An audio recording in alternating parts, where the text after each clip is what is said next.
Hello friends, welcome to Shri Krishna IAS. ये हमारी lecture series है यूपीएससी प्रीलिम्स और मेंस जीएस पेपर 3 के लिए। इस लेक्चर सीरीज़ में हम लोग डिस्कस करने वाले हैं micro economics, macro economics and Indian economics. हम लोग शुरू कर रहे हैं माइक्रो इकोनॉमिक्स से, और माइक्रो इकोनॉमिक्स को हम लोग शुरू करेंगे यूटिलिटी एंड डिमांड से। ये हमारा पहला लेक्चर है इस सीरीज़ का। तो चलिए, मैं चिराग सिंह आप लोगों के साथ आज डिस्कस करूंगा utility, cardinal utility, and last में हम लोग पढ़ेंगे कि यूटिलिटी का प्राइस एंड डिमांड के ऊपर क्या इम्पैक्ट होता है। चलिए देखते हैं यूटिलिटी की डेफिनेशन से। Utility is a term in economics that refers to the total satisfaction received from consuming a good और सर्विस। देखिए, यूटिलिटी का मतलब होता है उपयोगिता। अब कोई चीज आपके लिए कितनी उपयोगी है, कितनी यूजफुल है, ये आपको कैसे पता चलता है? कोई भी चीज आपके लिए कितनी उपयोगी है, कितनी यूजफुल है, ये आपको कैसे पता चलता है? उस पर्टिकुलर कमोडिटी को कंज्यूम करके जो आपको सेटिस्फेक्शन अचीव होता है उस चीज से। आपको जितना ज्यादा सेटिस्फेक्शन अचीव होगा उतनी ही ज्यादा वो चीज आपके लिए यूजफुल होगी, उतनी ही ज्यादा उस पर्टिकुलर कमोडिटी की आपके लिए यूटिलिटी होगी। अच्छा, अब क्या होता है, जितनी ज्यादा यूनिट्स आप उस पर्टिकुलर कमोडिटी की कंज्यूम करते जाएंगे उतना ही ज्यादा आपका सेटिस्फेक्शन लेवल बढ़ता जाएगा और आपकी टोटल यूटिलिटी उतनी ही ज्यादा इंक्रीज होती चली जाएगी। लेकिन इसमें जो क्रक्स है वो ये है कि हर इंक्रीजिंग यूनिट के साथ आपकी जो यूटिलिटी इंक्रीज होने का रेट है वो घटता चला जाएगा। इसका मतलब हर इंक्रीजिंग यूनिट पर आपको सेटिस्फेक्शन लेवल कम अचीव होगा। मतलब पहली यूनिट कंज्यूम कर जो आपको सेटिस्फेक्शन अचीव हो रहा था वो दूसरी यूनिट कंज्यूम करने से नहीं होगा, तीसरी यूनिट कंज्यूम करने से और कम होगा, चौथी यूनिट कंज्यूम करने से और कम होगा। इस टेक्निकल चीज को एक सिंपल से एग्जांपल से समझते हैं। आपको भूख लगी थी और आपने खाना खाना शुरू करा। जब आपने पहली चपाती कंज्यूम करी तो उस टाइम पर आप पूरे तरीके से भूखे थे, आप बहुत हंग्री थे, यू वर स्टार्विंग।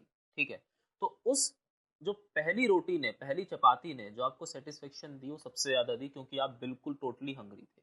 देन आपने सेकंड चपाती ली, आपका पेट और ज्यादा भरा, आपको और ज्यादा खुशी मिली। लेकिन ऑब्वियसली जो सेटिस्फेक्शन जिस हंगर के साथ, जिस एक्साइटमेंट के साथ आपने वो पहली चपाती खाई होगी, दूसरी चपाती आपने ऑब्वियसली उससे कम एक्साइटमेंट के साथ खाई होगी, क्योंकि अब आपकी भूख शांत होना शुरू हो गई है। अब आपके पेट में कुछ है, अब आपका पेट पूरी तरीके से खाली नहीं है। फिर जब आप तीसरी यूनिट कंज्यूम करेंगे तो आपका पेट और भरेगा, आपको और अच्छा लगेगा, आपको और ज्यादा सेटिस्फेक्शन मिलेगी। लेकिन उस इंडिविजुअल तीसरी रोटी से, उस इंडिविजुअल तीसरी चपाती से आपको दूसरी और पहली चपाती के कंपैरिजन में कम सेटिस्फेक्शन अचीव हुई होगी, कम सेटिस्फेक्शन मिली होगी। ऐसा क्यों हो रहा है? अब आपकी नीड पूरी होती जा रही है ना। अब रोटी की यूजफुलनेस आपके लिए कम होती जा रही है। क्यों? अब आपको रोटी मिलती जा रही है, आप खाते जा रहे हैं और आपका पेट भर रहा है, तो उस चीज की नीड आपके लिए कम होती जा रही है। जैसे जैसे नीड कम होती चली जाती है वैसे वैसे सामान की यूटिलिटी कम होती चली जाएगी, क्योंकि अब उससे मिलने वाला सेटिस्फेक्शन आपको कम हो रहा है। तो इसी चीज को कहा जाता है कि कंज्यूमर जो है वो अपनी चॉइसेस को रैशनली चूज, वो अपनी कमोडिटीज को रैशनली चूज करता है। कैसे चूज करता है? उसकी कोशिश ये होती है कि उसे मैक्सिमम यूटिलिटी अचीव हो सके, उसका जो सेटिस्फेक्शन लेवल है वो मैक्सिमम हो। इसको मैं एक एग्जांपल से रिलेट करने की कोशिश करता हूँ। देखिए, हम जो सैलरी अर्न करते हैं उसका हम बाइफरकेशन कैसे करते हैं, हम ये कैसे डिसाइड करते हैं कि हमें अपनी सैलरी किन चीज़ों पर खर्च करनी चाहिए। आप लेट्स से आप 40,000 रुपये अर्न करते हैं। फॉर एग्जाम्पल आपकी मंथली सैलरी है 40,000 रुपये। आपके पास एक हाउस लोन है, वैसे पॉसिबल नहीं है 40,000 की सैलरी में हाउस लोन ले पाना, लेकिन फिर भी हम अज्यूम कर लेते हैं। आपके पास हाउस लोन है, आपके ट्रैवलिंग अलाउंसेज हैं, आपका मंथली राशनिंग है और आपके मेडिकल एक्सपेंसेस हैं। अब आपका जो 40,000 है वो आप कैसे खर्च करना चाहोगे? आपका सबसे पहला कोशिश क्या होगा? अपना हाउस लोन का इंस्टॉलमेंट निकालना, फिर आपके राशनिंग, मेडिकल और ट्रैवलिंग के ऊपर खर्च करना। उसके बाद फिर जो आपका पैसा बचेगा उसको आप खर्च करोगे, किसके ऊपर खर्च करना चाहोगे? अम्यूजमेंट्स के ऊपर, एंटरटेनमेंट के ऊपर, या उससे पहले आप चाहोगे कि यार अगर कुछ बचत हो सकती है तो पहले थोड़ा सा सेव कर लिया जाए। ठीक है, 40,000 की सैलरी में आपके पास हाउस लोन है, आपके ट्रैवलिंग अलाउंस है, राशनिंग है, मेडिकल फैसिलिटी, मेडिकल केयर है, तो आप सबसे पहले एंटरटेनमेंट के बारे में नहीं सोचेंगे। 40,000 एंटरटेनमेंट पे खर्च करने से आपको सेटिस्फेक्शन नहीं मिलेगा, आपसे आपको फिर मैक्सिमम यूटिलिटी अचीव नहीं होगी। 40,000 के से मैक्सिमम यूटिलिटी आपको कब अचीव होगी? जब आप पहले अपना हाउस रेंट पे करेंगे, फिर आप अपना ट्रैवलिंग पे करते हैं, राशनिंग, मेडिसन, सेविंग्स। उसके बाद अगर बाई चांस आपके पास कुछ बच जाता है तो उसको आप अम्यूजमेंट या एंटरटेनमेंट के ऊपर खर्च करना चाहेंगे। तो इससे क्या हो रहा है, आप जो अपनी चॉइसेस कर रहे हैं 40,000 में, वो इस पैरामीटर के ऊपर कर रहे हैं कि आपकी ज़रूरतें क्या क्या हैं, आपके ऊपर लाइबिलिटीज़ क्या क्या हैं, आपके ऊपर जिम्मेदारियां कौन कौन सी हैं। तो उस अकॉर्डिंग आप चूज करते हैं कि किस वे में सैलरी को खर्च करने से आपको मैक्सिमम सेटिस्फेक्शन अचीव होने वाला है। तो इसे ही कहते हैं utility. Utility is a term in economics that refers to the total satisfaction received from consuming a good और service. Economic theory based on rational choice usually assume that consumer will strive to maximize their utility. Consumer हमेशा कोशिश करेगा कि in given amount उसको जो commodity से utility achieve हो रही है वो मैक्सिमम है। यूटिलिटी अचीव हो रही है मतलब सेटिस्फेक्शन जो अचीव हो रही है वो मैक्सिमम सेटिस्फेक्शन अचीव हो, वो इस तरीके से कमोडिटी को चूज करे कि उसको अचीव होने वाली सेटिस्फेक्शन मैक्सिमम हो। अब यूटिलिटी को हम दो भागों में बांटते हैं, कार्डिनल यूटिलिटी और ऑर्डिनल यूटिलिटी। कार्डिनल यूटिलिटी में हम यूटिलिटी जो है वो in terms of number calculate करते हैं, in terms of integers calculate करते हैं। लेकिन ऑर्डिनल यूटिलिटी में हम ऐसा नहीं करते हैं, हम यूटिलिटी को in terms of absolute numbers calculate नहीं करते हैं। अब आप एक चीज़ सोचिए कि कितना मुश्किल होगा सेटिस्फेक्शन जैसी चीज़ कि आपको खाना खाकर कितनी सेटिस्फेक्शन मिली उसको किसी किसी मेजरिंग स्केल से कैलकुलेट करना, उसके लिए कोई मेजरिंग स्केल डेवलप करना कितनी मुश्किल चीज़ होगी। मेरे को 2 किलोमीटर सेटिस्फेक्शन मिली, ये तो पॉसिबल नहीं है ना। या मेरे को 2 किलो सेटिस्फेक्शन मिली, ये चीज़ पॉसिबल नहीं हो सकती। सेटिस्फेक्शन को आप कैसे कैलकुलेट करेंगे, उसके लिए मेजरिंग स्केल डेवलप करना बहुत ही मुश्किल चीज़ है।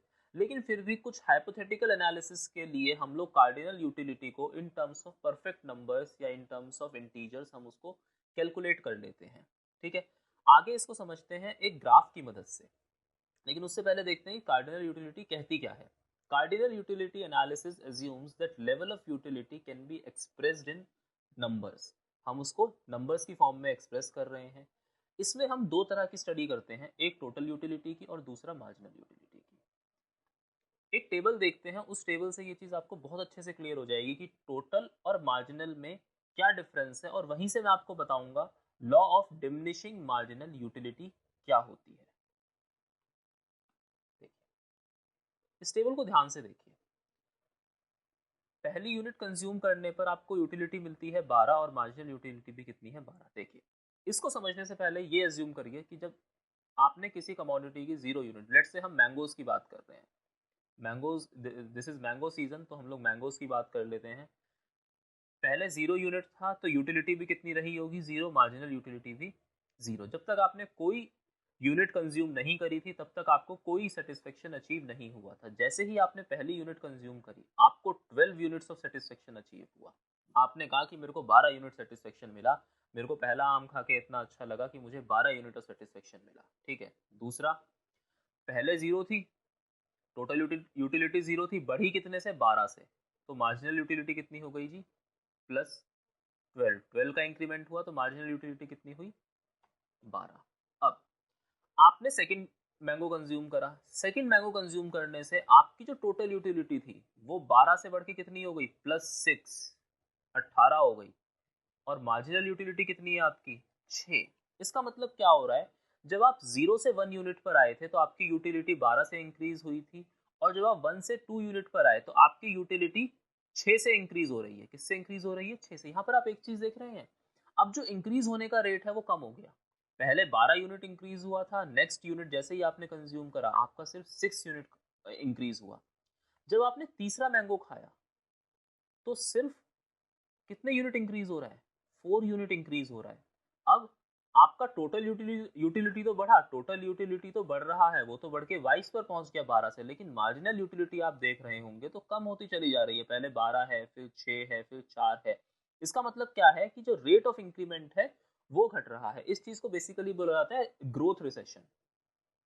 इसको आप एक टर्म दे सकते हैं, ग्रोथ रिसेशन, यानी कि ग्रोथ में कमी आ जाना। ठीक है, अब जब आपने चौथी यूनिट कंज्यूम करी तो सिर्फ 2 यूनिट इंक्रीज हुआ, पांचवी यूनिट कंज्यूम करने पर कोई चेंज नहीं हो रहा। देखिए पांचवी यूनिट कंज्यूम, जैसे ही आप फोर्थ से फिफ्थ यूनिट के ऊपर आ रहे हैं, there is no change in total utility, marginal utility becomes zero. ये वो पॉइंट है जहां पर उस कमोडिटी से मिलने वाली सेटिस्फेक्शन आपकी खत्म हो चुकी है। अब आपको उस कमोडिटी से कोई फर्दर सेटिस्फेक्शन नहीं मिल रही है।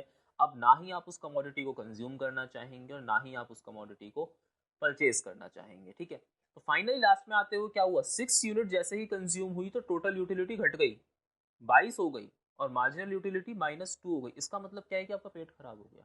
आपने इतना ज्यादा मैंगो कंज्यूम कर लिया कि अब आपका पेट खराब होना शुरू हो गया। तो इन शॉर्ट मतलब क्या है, जब कंज्यूमर को उस चीज की नीड नहीं है तो आप उसको मार्केट में कितना भी ले आइए, वो हमेशा नहीं, आप जब तक कंज्यूमर को उस चीज की नीड नहीं है, उसकी यूटिलिटी नहीं है, तो भले ही आप उसको कितनी भी यूनिट्स दीजिए, कंज्यूमर उसको नहीं खरीदेगा, क्योंकि अब वो उसको कोई फर्दर सेटिस्फेक्शन नहीं दे रही है। फॉर एग्जाम्पल, अगर मैं इसको प्रेजेंट सिनेरियो से रिलेट करूं, तो अभी हाल ही में आपने देखा होगा कि जो क्रूड ऑयल के जो प्राइस थे वो नेगेटिव में चले गए। ऐसा क्यों हुआ? ग्लोबल लॉकडाउन की वजह से फ्यूल कंजम्पशन इतना कम हो गया कि देशों ने कि कंट्रीज ने फ्यूल को इंपोर्ट करना ही छोड़ दिया, जिसकी वजह से जो क्रूड ऑयल मैन्युफैक्चरर्स थे, जो क्रूड ऑयल को एक्सट्रैक्ट कर रहे थे, उनके पास इतना ज़्यादा स्टॉक इकट्ठा हो गया कि अब वो कह रहे हैं कि जी आप हमसे पैसा ले लीजिए। नेगेटिव में जाने का मतलब इन शॉर्ट ये हो जाता है कि आप हमसे पैसा ले लीजिए और आप हमारा फ्यूल खरीद के ले जाइए। ऐसा प्रैक्टिकली नहीं होगा, ये एक थियोरेटिकल सिचुएशन है कि नेगेटिव होने का मतलब क्या है। नेगेटिव होने का मतलब क्या है कि अब वो ये कह रहे हैं कि आप हमसे पैसा ले लीजिए लेकिन आप इसको इसको लेकर जाइए। और on the other hand consumers उनके जो है, यानी कि जो कंट्रीज हैं, वो ये कह रही हैं कि अभी हमें इसकी ज़रूरत ही नहीं है, तो हम इसको नहीं खरीदेंगे, क्योंकि आज की तारीख में हमारी ज़रूरत क्या है, मेडिकल एक्सपेंस करना, हेल्थ केयर को इम्प्रूव करना, हेल्थ इंफ्रा को इम्प्रूव करना। तो देख रहे हैं, जैसे ही उसकी यूटिलिटी में शिफ्ट हुआ, जैसे ही उस चीज़ से मिलने वाली सेटिस्फेक्शन में शिफ्ट हुआ, तुरंत उसकी डिमांड मार्केट के अंदर घट गई, तुरंत उसकी डिमांड मार्केट से जीरो होना शुरू हो गई। इसी को बोला जाता है कार्डिनल यूटिलिटी। अब ये जो है, ये जो आप घटता हुआ देख रहे हैं ना यूटिलिटी को, जो मार्जिनल यूटिलिटी में आप डिक्रीज देख रहे हैं, इसे बोला जाता है डिमिनिशिंग मार्जिनल यूटिलिटी। और इसका मतलब क्या होता है, the marginal utility will decrease, the marginal utility will decline with every increasing unit of that particular commodity. और इसको बोला जाता है law of diminishing marginal utility. जो मैंने लाइन बोली अभी आपको, ये that the marginal utility will decline with the every increasing unit of that particular commodity, इसको बोला जाता है law of diminishing marginal utility। अगली स्लाइड में हम लोग देखते हैं इनको कर्व के ऊपर, इनको ग्राफ के ऊपर प्लॉट करके। देखिए इस स्लाइड में आप देख पा रहे होंगे कि जो टोटल यूटिलिटी का जो कर्व है वो कुछ बेंडिंग कर्व है। देख रहे हैं, कर्व जो है वो बेंडिंग कर्व है, वो इस तरीके से चल रहा है। इंक्रीमेंट तो है, कर्व जो है वो अपवर्ड स्लोपिंग तो है, लेकिन वो बेंडिंग है। देखिए हमने पीछे देखा था कि टोटल यूटिलिटी हमारी कुछ ऐसी चल रही थी, 12, 18, 22, 24, 24, कुछ इस तरह की हमारी फिगर्स थी टोटल यूटिलिटी के लिए। इसका मतलब क्या था कि यूटिलिटी आपकी इंक्रीज तो हो रही है, लेकिन जो यूटिलिटी का इंक्रीज होने का रेट है, ना ही वो कांस्टेंट है और ना ही वो इंक्रीजिंग है। वो रेट कैसा है, वो रेट डिक्लाइनिंग है। वो रेट डिक्लाइनिंग है, इसकी वजह से ये कर्व जो है वो बेंडिंग कर्व बन रहा है। अगर इसका रेट इन केस इंक्रीजिंग होता या कांस्टेंट होता तो कर्व आपका स्ट्रेट लाइन बनता। कैसा बनता कर्व आपका? आपका स्ट्रेट लाइन कर्व बनता। आप इसको ड्रॉ करके देख सकते हैं अपने पेपर के ऊपर, पेन पेपर के ऊपर आप इसको ड्रॉ करके देख सकते हैं। आप कांस्टेंट फिगर ले लीजिए कि पहले 12 हुआ, नेक्स्ट केस में 24 हुआ, फिर उसके बाद 36 हुआ, फिर उसके बाद 48 हुआ। इस तरह की फिगर लेके आप ड्रॉ करके देखेंगे तो आप देखेंगे कि वो एक स्ट्रेट लाइन बनेगी। या इंक्रीमेंटिंग ले लीजिए कि पहले 12 था, फिर 26 हो गया, फिर 40 हो गया। इस तरह की फिगर लेके देखे तो वहां पर भी कर्व कैसा जाएगा, स्ट्रेट लाइन जाएगा। लेकिन यहाँ पर क्योंकि ये डिक्रीज हो रहा है, इसलिए ये बैंडिंग फॉर्मेशन में आ रहा है। ठीक है, यहाँ पर एक चीज और ध्यान रखिएगा, जब आप इकोनॉमिक्स पढ़ते हैं केवल जीएस के लिए, जनरल स्टडीज के लिए, जनरल स्टडीज यानी प्रिलिमिनरी एग्जामिनेशन और जीएस पेपर 3 के लिए, तो आपको बहुत ज़्यादा कर्व प्लॉटिंग या ग्राफ प्लॉटिंग करने की ज़रूरत नहीं है। अगर आप ग्राफ्स नहीं भी समझेंगे तो भी आपका काम चल जाएगा। लेकिन जो भी स्टूडेंट इकोनॉमिक्स को एज एन ऑप्शनल लेने का प्लान कर रहे हैं, उनके लिए ग्राफिकली समझना बहुत ज़रूरी है, क्योंकि पेपर में आपको ग्राफ बना के आना है। और जब तक आप ये माइक्रो इकोनॉमिक्स से बेसिक ग्राफ नहीं समझेंगे तब तक आपको चीज़ें नहीं समझ में आएंगी। अब यहाँ पर आप देखते हैं कि मार्जिनल यूटिलिटी का जो कर्व है उसको देखिए ध्यान से। मार्जिनल यूटिलिटी का जो कर्व है वो डाउनवर्ड स्लोपिंग है। इसको क्या बोला जाता है? Downward sloping. इस कर्व को हम क्या बोलते हैं? डाउनवर्ड स्लोपिंग कर्व बोला जाता है इसको। घट रहा है कैसे? पहली यूनिट कंज्यूम करने पर जो चेंज इन यूटिलिटी था वो 6 था, दूसरी यूनिट कंज्यूम करने पर चेंज इन यूटिलिटी 4 था, तीसरी यूनिट कंज्यूम करने पर चेंज इन यूटिलिटी 2 था। इस कर्व को ध्यान में रखिएगा। इस ग्राफ को ध्यान में रखिए, ठीक है। और आगे समझिए एक चीज, आप ये देख रहे हैं, ये प्राइस एंड डिमांड का कर्व है, ये प्राइस एंड डिमांड का ग्राफ है। प्राइस एंड डिमांड का ग्राफ क्या दिखा रहा है कि जब प्राइस ज्यादा है तो डिमांड कम है। जैसे जैसे प्राइस घटता चला जा रहा है वैसे वैसे डिमांड इंक्रीज होती जा रही है, ठीक है। और यहाँ पर देखिए इस कर्व को, इस ग्राफ को, कुछ सिमिलैरिटी नजर आती है कि मार्जिनल यूटिलिटी भी डाउनवर्ड स्लोपिंग है और सेम वे में आपका प्राइस एंड डिमांड का ग्राफ चलता है। प्राइस एंड डिमांड का जो ये डाउनवर्ड स्लोपिंग कर्व है ये आ रहा है। ऐसा क्यों होता है? यहाँ पर एक चीज समझिएगा बहुत ध्यान से। इस लेवल पर अचीव होने वाली यूटिलिटी क्या थी? मैक्सिमम थी। इस लेवल पर जो आपको यूटिलिटी अचीव हो रही थी वो मैक्सिमम थी। यानी कि आपको मिलने वाला सेटिस्फेक्शन, यहाँ पर जो आप इस पर्टिकुलर नंबर 1 यूनिट जो आप कंज्यूम कर रहे थे, यहाँ पर मिलने वाला सेटिस्फेक्शन आपको मैक्सिमम था। यहाँ पर आपको बहुत भूख लगी हुई थी, यहाँ पर आप बहुत ईगरली खाना खाना चाह रहे थे, तो उसके लिए आप कोई भी प्राइस पे करने को तैयार थे, ठीक है। आप उसके लिए कोई भी प्राइस पे करने के लिए तैयार थे। जैसे ही सेकेंड यूनिट पर आया मामला, आपने देखा कि जो मार्जिनल यूटिलिटी है वो घट के कितने पर आ गई? 4 पर आ गई। यानी कि जो पहली रोटी खाने पर जो सेटिस्फेक्शन मिली थी, सेकंड रोटी खाने पर उतनी सेटिस्फेक्शन नहीं मिली है। इसका मतलब अब आप उतना ईगर नहीं है खाना खाने के लिए, इसलिए अब आप उतना ज्यादा पे भी नहीं करना चाहते। अब आप तभी ज्यादा पे करेंगे, तभी आप फर्दर मोर क्वांटिटी खरीदेंगे जब आपका प्राइस कम होगा, ठीक है ना। क्योंकि देखिए अब आपकी भूख कम हो रही है, तो अब आप कम भूख के लिए सेम प्राइस पे क्यों करेंगे, ठीक है। अब आप अपनी क्वांटिटी जब बढ़ाएंगे ना जब आपको प्राइस कम मिलेगा। सिमिलरली क्वांटिटी और कब बढ़ेगी? जब प्राइस और ज्यादा कम हो जाएगा, क्योंकि जो मार्जिनल यूटिलिटी है वो घट रही है। अब हर इंक्रीजिंग यूनिट के साथ होने वाला सेटिस्फेक्शन वो कम होता चला जा रहा है। इसको एक और एग्जांपल से देखते हैं। सपोज कीजिए आप एक शॉप पर गए पेन खरीदने के लिए। एक पेन की कीमत 10 रुपए थी, आपने खरीदे 4 पेन, तो आपको पे कितने करने होंगे? 40। पेन की कीमत अभी भी 10 है, लेकिन अब शॉपकीपर आपसे कहता है कि सर आप प्लीज 6 पेन खरीद लीजिए। शॉपकीपर ने आपको कहा कि आप 6 पेन खरीद लीजिए, वो आपको 60 रुपए के पड़ेंगे। अब आप एक चीज मेरे को बताइए, आपको 4 पेन 40 रुपए के पड़ रहे हैं और आपको 6 पेन 60 रुपए के पड़ रहे हैं, यानी कि एक यूनिट का प्राइस जो है वो सेम है, ठीक है। और आपका 4 पेन खरीद के काम चल रहा है, तो आप 6 पेन क्यों खरीदेंगे? यहाँ पर आपको कोई सेटिस्फेक्शन तो नहीं इंक्रीज हो रहा ना। आपको तो आपकी डिमांड जो थी, आपकी जो रिक्वायरमेंट थी वो 4 पेन की थी। एक पेन की कॉस्ट 10 रुपए थी, तो 4 पेन के लिए आप 40 रुपए पे करेंगे और अपना सामान खरीद के ले आएंगे। आप क्यों चाहेंगे भाई 60 रुपए पे करके मैं 6 पेन खरीदूं, जब मेरी डिमांड 4 पेन की? 4 पेन खरीदूंगा, 4 महीने चलेंगे, ठीक है। उसके बाद सोचूंगा अगर आगे पढ़ाई कंटिन्यू करूंगा तो और पेन खरीद लूंगा, ठीक है। लेकिन वहीं शॉपकीपर आपको एक छोटा सा ऑफर देता है कि सर अगर आप 6 पेन खरीदते हैं तो 6 पेन मैं आपको 60 की जगह 55 रुपीज के दे दूंगा, ठीक है। अब आपका दिमाग जो है ना वो काम करना शुरू करेगा। अब आपके दिमाग में एक बज आएगा, ठीक है, कि यार 5 रुपए की बचत है। अगर मैं 2 पेन एक्स्ट्रा खरीद लेता हूँ तो मेरे को 5 रुपए की बचत हो जाती है। अगर मैं इसको बाद में आके खरीदूंगा तो मेरे को फिर से कितने 20 रुपए पे करने पड़ेंगे उन दो पेनों के लिए, लेकिन मैं अभी खरीद के ले जाता हूँ तो मेरे 5 रुपए बच जाएंगे, ठीक है। तो इन शॉर्ट आप ये कह सकते हो कि अगर आप 55 रुपीज पे करते हो तो अब 6 पेन आपको समवेयर 9 रुपए के पड़ रहे हैं, 9 रुपए ईच पेन पड़ रहा है। तो इससे क्या हो रहा है, जैसे ही दुकानदार ने प्राइस घटाया उसने उसकी सेटिस्फेक्शन बढ़ा दी आपके लिए, ठीक है। सेटिस्फेक्शन कैसे ना कैसे तो इंक्रीज करोगे ना, या तो प्राइस कम करो या उसकी, या कुछ ऐसा करो कि उस पेन में कोई ऐसी खूबी डालो कि कंज्यूमर उसको यूज करने के लिए इच्छुक हो जाए, कंज्यूमर उसको इस्तेमाल करने के लिए रेडी हो जाए, ठीक है।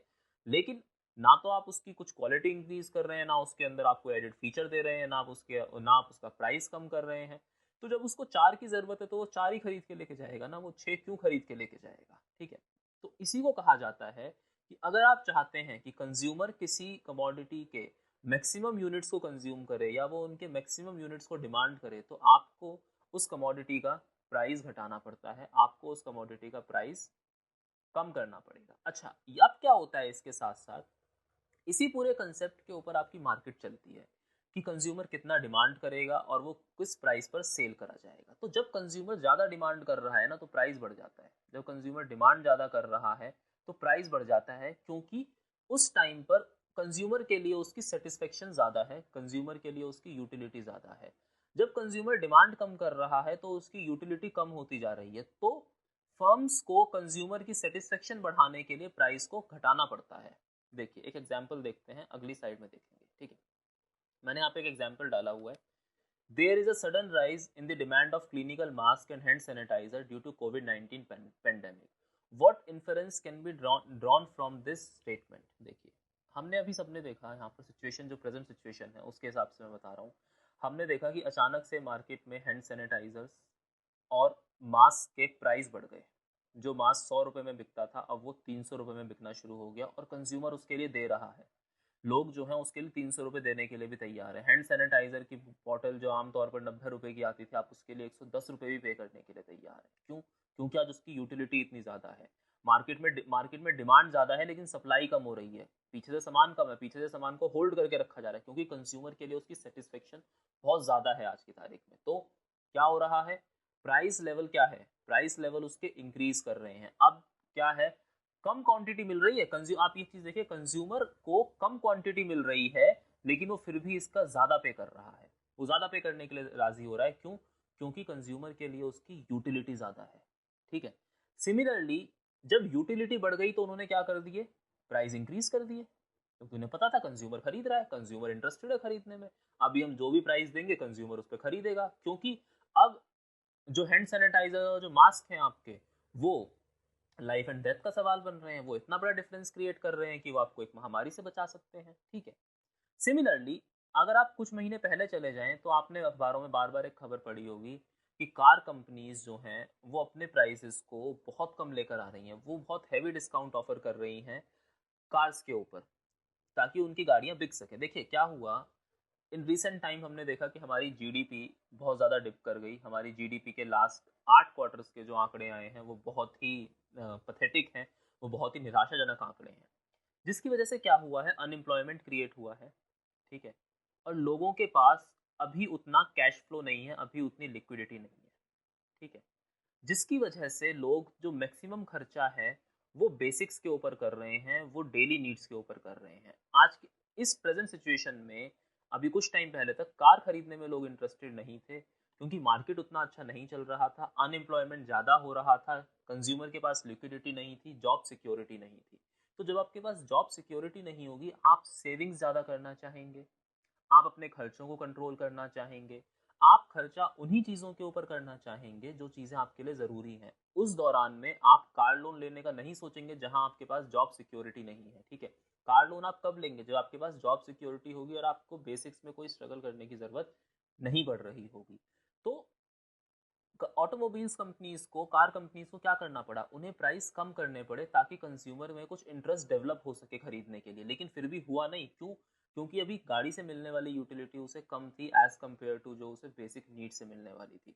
कंज्यूमर के मन में अभी ये द्वंद था कि वो अपना पैसा किसके ऊपर खर्च करे। नौकरी तो वो कर रहा है, लेकिन ये जो डिक्लाइनिंग जीडीपी थी, ये जो ग्रोथ में जो रिसेशन हम देख रहे हैं, इसकी वजह से क्या था, उसकी नौकरी जाने का डर था, जिसकी वजह से वह सेव ज़्यादा करना चाहता है, वो सिर्फ बेसिक्स के ऊपर खर्च करना चाहता है, वो फिजूल खर्ची नहीं करना चाहता, वो अम्यूजमेंट्स, एंटरटेनमेंट या लग्जरी के ऊपर पैसा खर्च करना नहीं चाहता। इसीलिए ऑटोमोबाइल कंपनीज को अपने प्राइसेस घटाने पड़े ताकि वो कंज्यूमर के अंदर एंथू पैदा कर सके और ज़्यादा गाड़ियाँ खरीदने के लिए। तो ये हमने समझा कि यूटिलिटी किस तरीके से इम्पैक्ट करती है किसी कमोडिटी के प्राइस को। जितनी ज़्यादा यूटिलिटी होगी कंज्यूमर के लिए, जितनी ज़्यादा उससे सेटिस्फेक्शन अचीव होने वाली है, उतना ही ज़्यादा प्राइस आपका बढ़ जाएगा। जितना कम यूटिलिटी होगा, जितना उसको कम कंज्यूमर को वो सेटिस्फाई कर रही है, उतना ही ज़्यादा प्राइस घट जाएगा ताकि कंज्यूमर उसकी ज़्यादा यूनिट खरीदने के लिए इच्छुक बन सके। तो आज के लेक्चर में हमने पर्टिकुलरली डिस्कस करा यूटिलिटी किसे कहते हैं और कार्डिनल यूटिलिटी किसे कहते हैं। उसके बाद हमने देखा यूटिलिटी का प्राइस के ऊपर और डिमांड के ऊपर कैसे इम्पैक्ट आता है। आई होप कि आप लोगों को ये कंसेप्ट समझ में आया होगा। अगर समझ में आया हो तो प्लीज़ इस वीडियो को ज़रूर लाइक, शेयर और सब्सक्राइब कीजिए हमारे चैनल को। अगला लेक्चर मैं बनाऊंगा ऑर्डिनल यूटिलिटी के ऊपर, उसमें हम लोग पढ़ेंगे ऑर्डिनल यूटिलिटी, मोनोटोनिक प्रेफरेंसेस और इंडिफरेंस कर्व को। Thank you. You can contact us at this email ID or you can WhatsApp us on this number.